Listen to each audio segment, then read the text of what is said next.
Hello friends, welcome to legal literacy YouTube channel. Legal literacy YouTube channel में आपका स्वागत है। फ्रेंड्स, फंडामेंटल राइट्स पे हमने एक चैप्टर किया है, fundamental rights at a glance. पूरा का पूरा fundamental right article 12 to article 35 तक हमने उसमें डिस्कस किया है। बाकी काफ़ी डिटेल में डिस्कस नहीं किया, लेकिन काफ़ी अच्छे से फिर भी डिस्कस किया है। तो मैं इसका एक क्वेश्चन आंसर आपके साथ आज करूँगा। जो फंडामेंटल राइट्स जितना हमने डिस्कस किया है उसमें कुछ क्वेश्चंस हमने लिया है, कुछ क्वेश्चंस के आंसर्स हम देंगे और ये हर एग्ज़ाम में काफ़ी इंपॉर्टेंट है। तो फ्रेंड्स, ये पार्ट 1 है, इसके बाद पार्ट 2 भी लाएंगे क्वेश्चन आंसर का, फिर पार्ट 3 लाएंगे। 3 पार्ट्स में इस क्वेश्चन आंसर को करेंगे। तो फ्रेंड्स, ये स्टार्ट करते हैं। तो स्टार्ट फ्रेंड्स बेसिक क्वेश्चन से करते हैं। बेसिक क्वेश्चन है फ्रेंड आपका, fundamental rights comes under part which part of the constitution of India.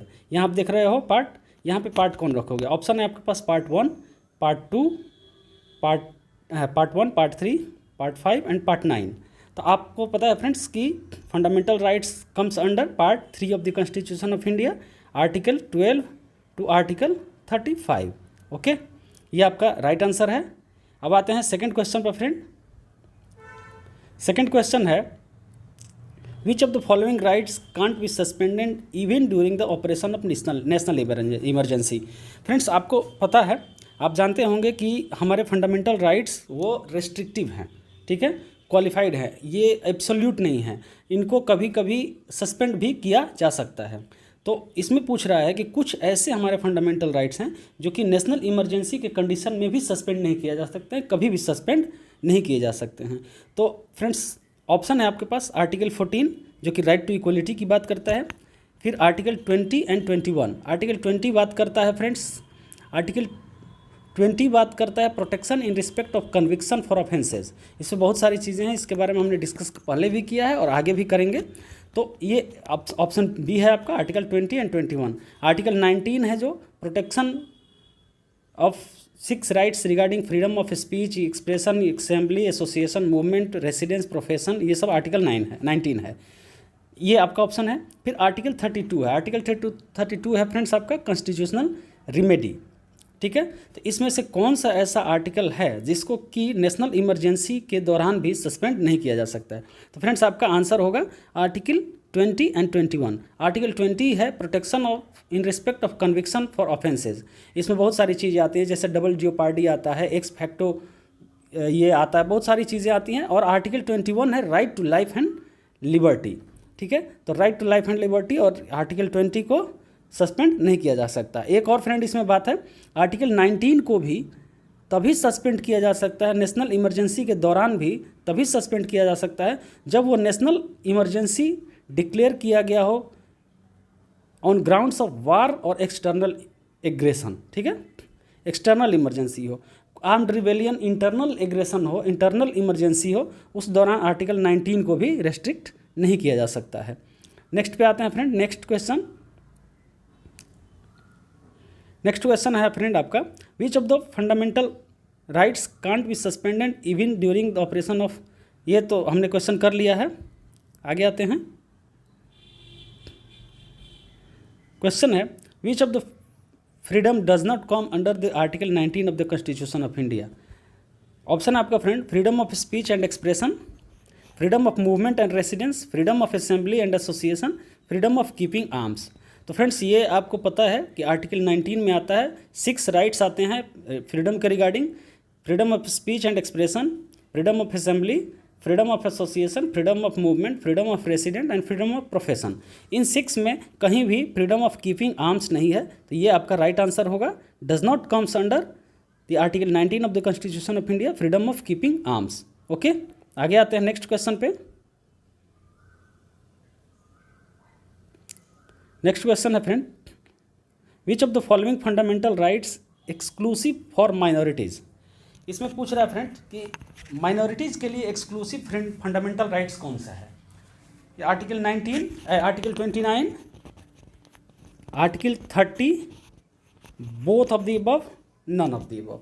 तो फ्रेंड्स, आर्टिकल 29 टू 30 क्या है? ये हमारा 5th फंडामेंटल राइट्स है, कल्चरल एंड एजुकेशनल राइट्स, ठीक है।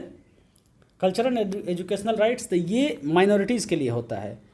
ठीक है। आर्टिकल 29 है protection of language script and culture of minorities, and article 30 है right of minorities to establish and administer educational institution. तो ये आर्टिकल 30 एंड आर्टिकल 29 दोनों ही माइनॉरिटीज़ के लिए है। तो ये बोथ ऑफ द एबव, ये इसका आंसर होगा friend, both of the above. Okay, आगे आते हैं नेक्स्ट क्वेश्चन। नेक्स्ट क्वेश्चन है friend, right to privacy comes under article, ये आर्टिकल 21, आर्टिकल 30, आर्टिकल 19, आर्टिकल 35। तो राइट टू प्राइवेसी किसके अंदर आता है फ्रेंड्स? तो राइट टू प्राइवेसी आता है right to life and liberty के under.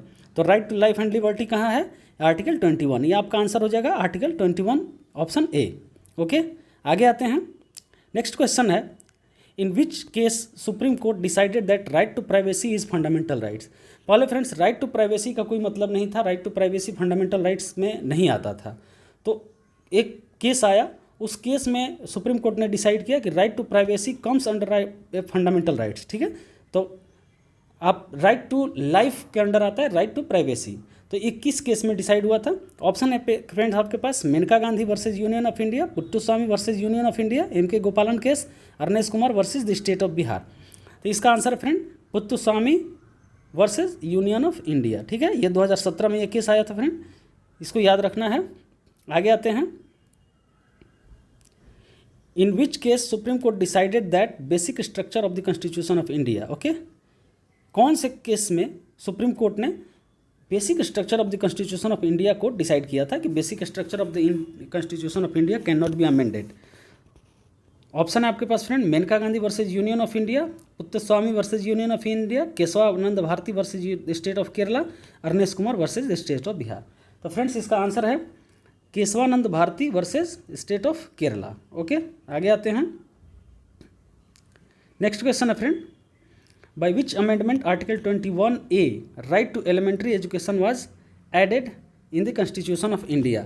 Friends, right to elementary education ये आर्टिकल 21A जो था ये पहले हमारे कॉन्स्टिट्यूशन में नहीं था। ठीक है, राइट टू लाइफ है article 21, right to life and liberty, लेकिन आर्टिकल 21A बाद में जोड़ा गया। जैसे कि आप देख रहे हैं आर्टिकल 21A 21 बाद में ऐड किया गया कॉन्स्टिट्यूशन ऑफ इंडिया में। तो फ्रेंड्स आपके पास ऑप्शन है 83rd अमेंडमेंट, 42nd अमेंडमेंट जिसको मिनी कॉन्स्टिट्यूशन भी कहा गया है, 101th amendment and 44th amendment. तो इसका आंसर है friend 83rd amendment. 83rd amendment के द्वारा इसको ऐड किया गया। नेक्स्ट आते हैं, नेक्स्ट क्वेश्चन है friend, by which amendment article 21, ये क्वेश्चन तो हो गया। आगे आते हैं, how many rights have been given to citizens of India by article 19 of the constitution of India.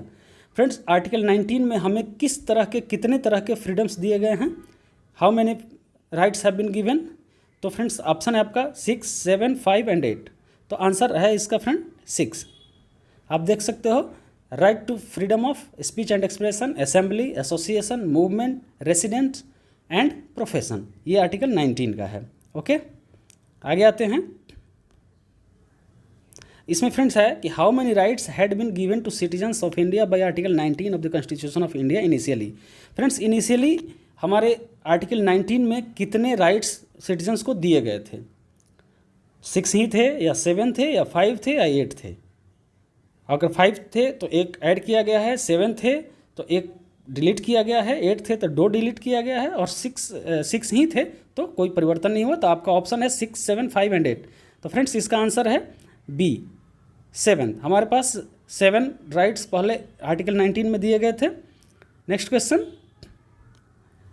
लेते हैं, by which amendment 7th right given to citizens through article 19 was deleted and what was that right?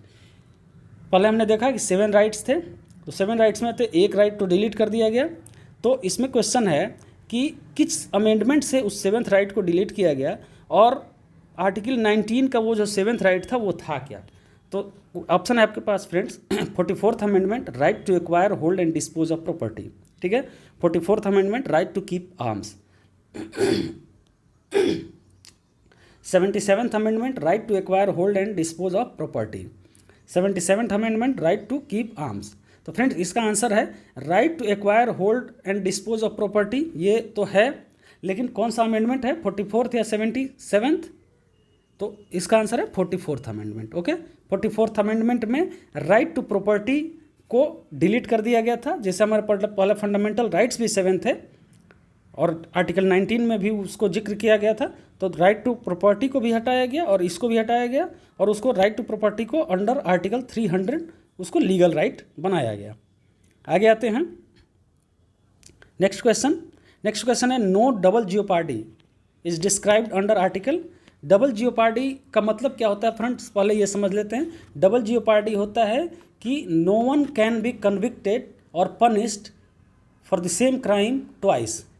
Same offence के लिए दोबारा punishment किसी को नहीं दिया जा सकता है और ना ही दोबारा उसका ट्रायल किया जा सकता है। ये है डबल जियोपार्डी। ये डबल जियोपार्डी का कंसेप्ट है। डबल जियोपार्डी पे हमने एक वीडियो पहले ही बनाया है, उसको आप देख सकते हैं। उसका लिंक मैं डिस्क्रिप्शन में भी दे दूंगा, आई बटन में भी दे दूंगा। तो ये ऑप्शन है आपके पास article 20, article 21, article 25 and article 22। इसका आंसर है फ्रेंड आर्टिकल 20। आर्टिकल 20 में आता है डबल जियोपार्डी। जैसे आप आर्टिकल 20 देखते हो तो 20 क्या है, आर्टिकल 20 है protection in respect of conviction for offences. तो कन्विक्शन फॉर ऑफेंसेज आता है, तो उसी में डबल जियोपार्डी का कॉन्सेप्ट आता है। आगे आते हैं next question. Originally there were 7 fundamental rights in Indian constitution and now only 6 are there, which of them has been deleted. Answer है, ऑप्शन है आपके पास friend article 33 right to property, article 39 right to have arms, article 21 right to life, article 19 right to form an association. ये end नहीं है friend, an association. तो आप यहाँ पे देख रहे हैं article 33 right to property, article 39 right to have arms. तो हमारा फंडामेंटल राइट्स है friend article 12 to article 35। Originally fundamental rights कहाँ तक आता है, आर्टिकल 14 टू आर्टिकल 32, ठीक है। और पार्ट 3 में जो चैप्टर 3 है इसमें आता है article 12 to article 35।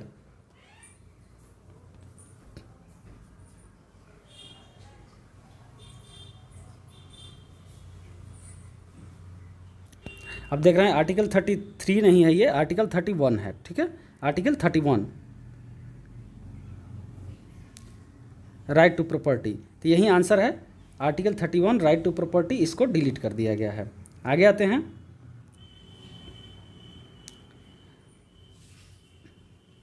Right to property has been deleted from fundamental rights and placed at article 300 through which amendment, ठीक है। किसी न किसी अमेंडमेंट के द्वारा इसको किया गया होगा। तो आपके पास ऑप्शन है 24th amendment, 42nd amendment, 39th amendment and 44th amendment. तो इसका आंसर है friend 44th amendment. Okay, 44th amendment. आगे आते हैं fundamental rights have been borrowed from. आपको पता है कि हमारे कॉन्स्टिट्यूशन में बहुत सारी चीज़ें, बहुत सारे फंक्शंस किसी न किसी कॉन्स्टिट्यूशन से बोरो किए गए हैं।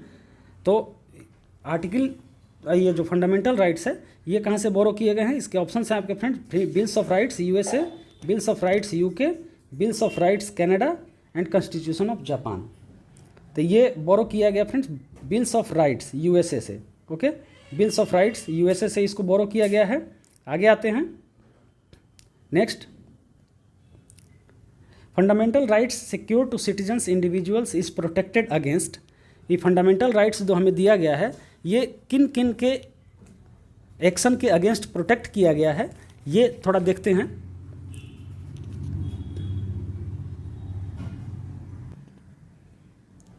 तो फ्रेंड्स आपके पास ऑप्शन है state action, state as well as private action and against individual, all of the above.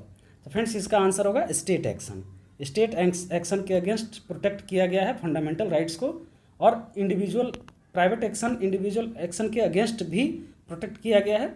लेकिन आप जो रिट पिटीशन में जाते हैं उसमें स्टेट एक्शन की ही बात की जाती है। आगे आते हैं नेक्स्ट क्वेश्चन है fundamental rights are negative rights, restrictive rights, limited rights, okay and all of the above.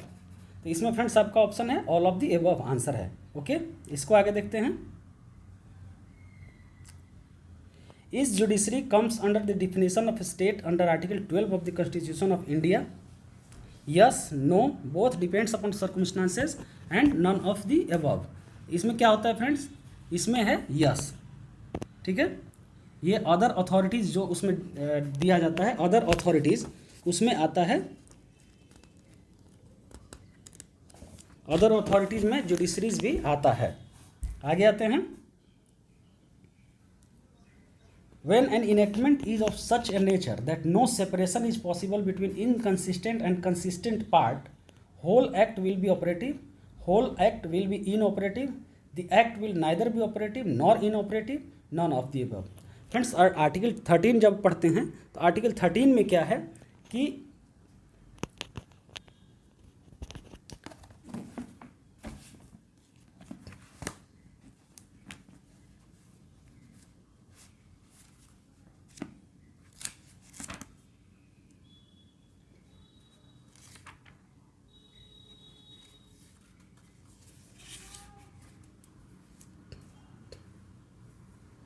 Article 13 कहता है कि laws inconsistent with fundamental rights, ठीक है, all laws that are inconsistent with और in derogation of any of the fundamental rights shall be void, ठीक है।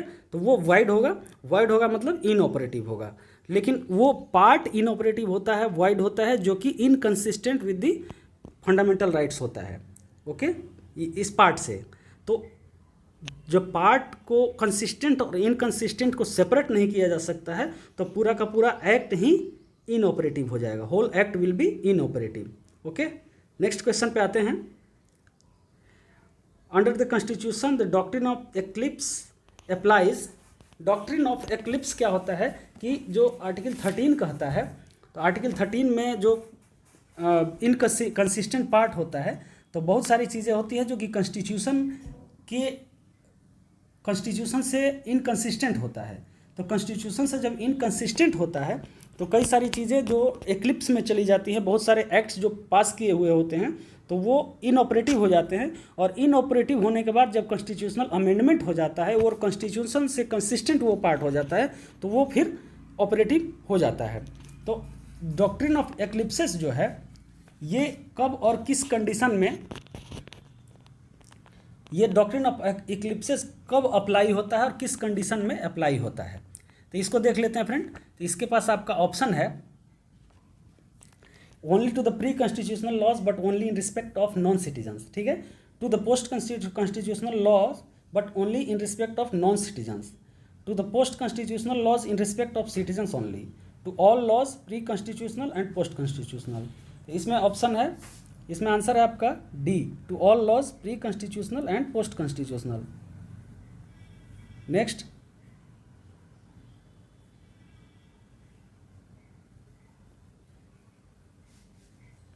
Friends ये part 1 complete हो गया, पार्ट 1 कंप्लीट हुआ, पार्ट 2 का वेट करें, पार्ट 2 भी आएगा।